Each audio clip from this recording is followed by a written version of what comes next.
Huitième souhait en ce temps des 12 nuits saintes, 13 jours sacrés, entre la Noël, la nouvelle lumière, le renouveau de la lumière, et puis l'épiphanie, l'apparition de cette lumière, la prise de conscience et l'activation de cette lumière pour l'année 2026, dans les consciences individuelles et collectives.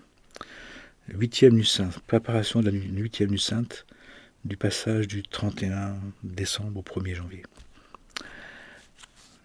Chaque fois qu'il est possible, c'est de rechoisir de servir le divin.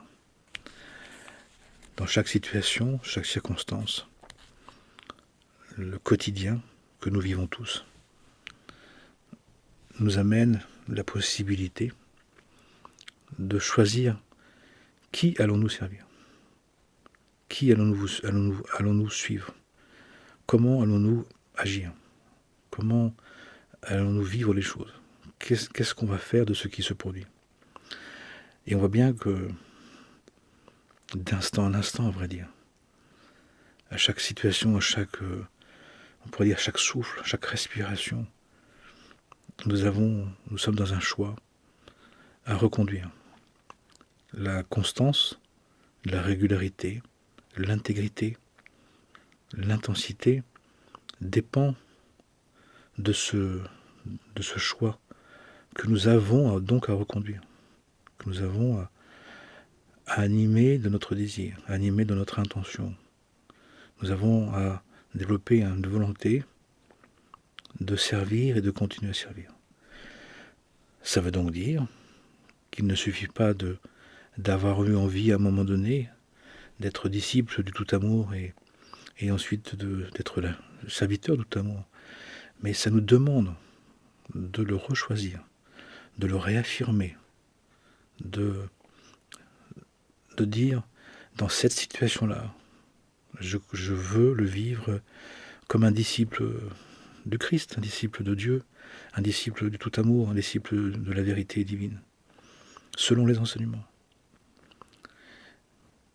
Pourquoi je dis ça? Ça peut paraître évident, parce que je vois que les personnes, et c'est ce que disent les enseignements, pensent qu'une fois qu'ils l'ont choisi, ça devrait tenir de soi-même, ça devrait suffire, et ça devrait nous porter à long cours, à long terme. Ce n'est pas vrai. Tous les enseignements, tous les maîtres, tous les disciples, tous les mystiques nous montrent, nous disent, nous expliquent, à travers les textes, à travers leur expérience, à travers leurs témoignages, qu'ils se reconduisent au choix. Ils réaffirment leur choix.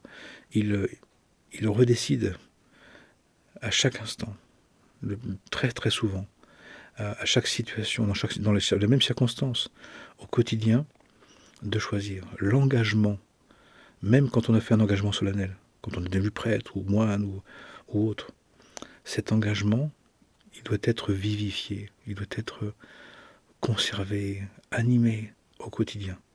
Il n'est pas suffisant d'avoir à un moment donné reçu une consécration ou de s'être consacré, de s'être engagé.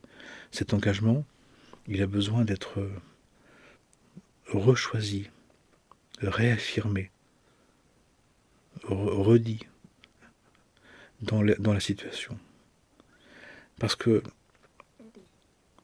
chaque situation va nous mettre dans l'épreuve, dans une épreuve, dans des circonstances où il va y avoir toujours la possibilité du choix de réagir avec l'ego, avec les pouvoirs personnels, avec le rapport de force, conflictuel, voire guerrier, ou alors de vivre les situations comme le divin que l'on aime, comme le divin qu'on a choisi. On a vu il y a deux jours, au 6e jour, la 6e nuit, l'attachement à un maître, à une référence spirituelle, à une image.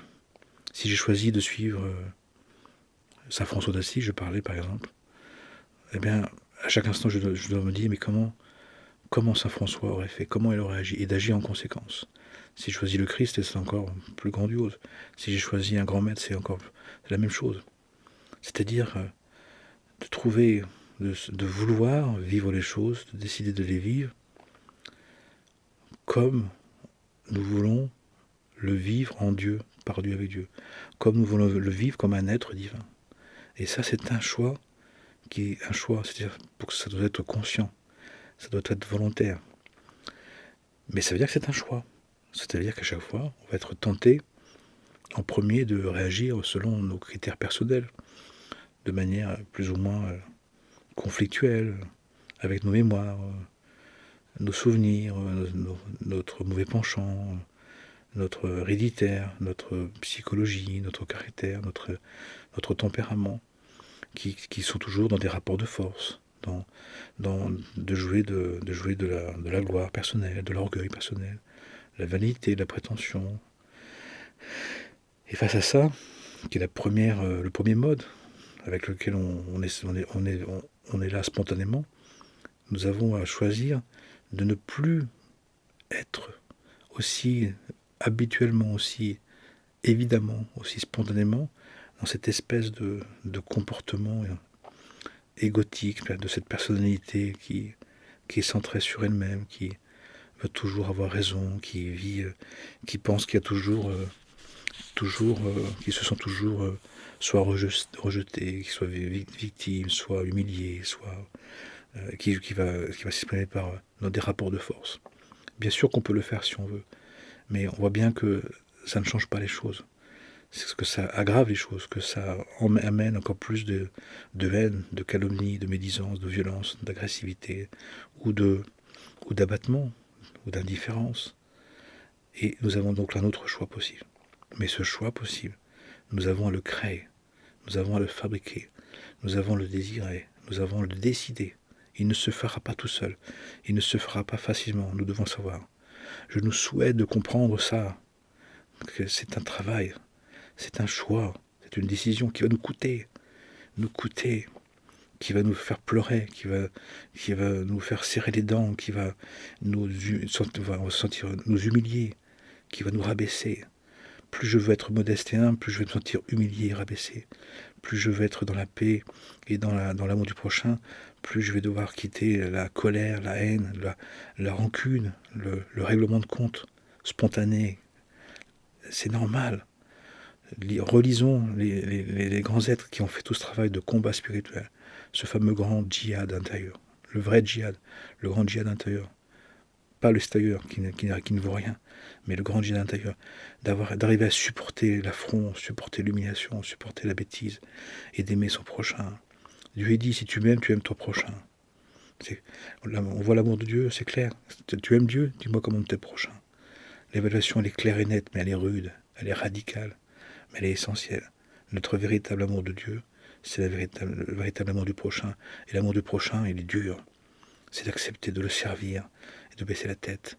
C'est d'accepter de continuer à en prendre soin alors qu'il ne nous regarde pas, qu'il ne prend pas soin de nous, que même il en profite mal, que même il se moque, mais que ça ne nous importe pas.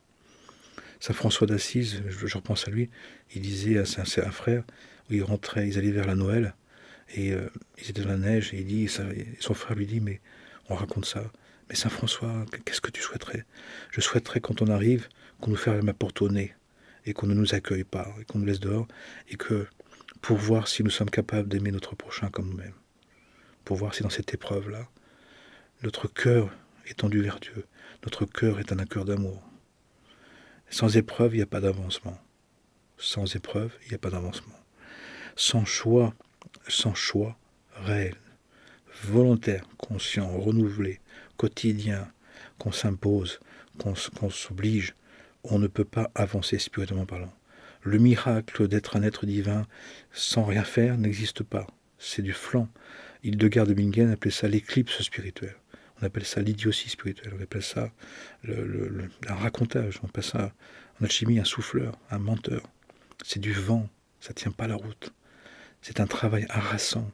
C'est un travail profond. C'est un travail où l'orgueil est brisé, où la prétention est cassée, la vanité est brûlée. C'est comme ça que ça marche.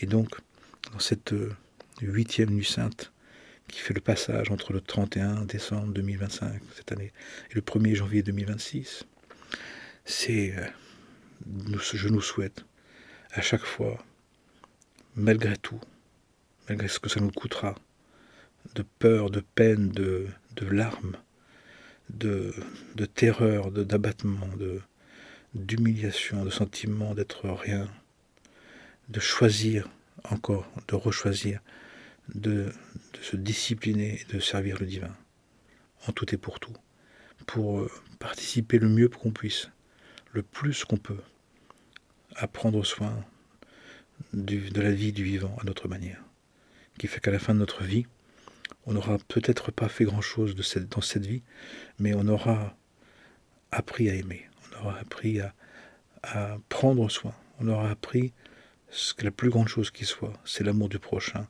qui nous amène à l'éternité, qui nous amène à nous éterniser, qui nous amène à devenir des êtres d'infinie bonté, d'infini amour, d'infinie miséricorde. C'est le souhait le plus sincère, le plus profond, le plus grand que je souhaite pour chacun, chacune, pour qu'on puisse participer à la rédemption du monde, à la préparation de cette venue messianique, où le Messie de Dieu va venir, un être réalisé, un Adam qui n'a pas chuté, qui va nous montrer comment vivre justement dans ce monde de dualité, d'abomination, de désolation, comme un être divin, d'une pureté, d'une sainteté, d'une royauté, qui, sans défaut, sans tache, sans ombre, pour tous, pour chacun, tous, c'est-à-dire pour celui et celle qui le souhaitera, qui voudra le suivre, qui voudra, en le suivant, le devenir, respecter et apprendre pour le devenir, grâce à sa présence, grâce à son enseignement, grâce à sa connaissance, grâce à sa foi, à cette connexion au divin. Béni soit-il. Que le Messie de Dieu qui arrive soit béni infiniment pour le bien et l'accomplissement de tous les êtres. Amen et Amen.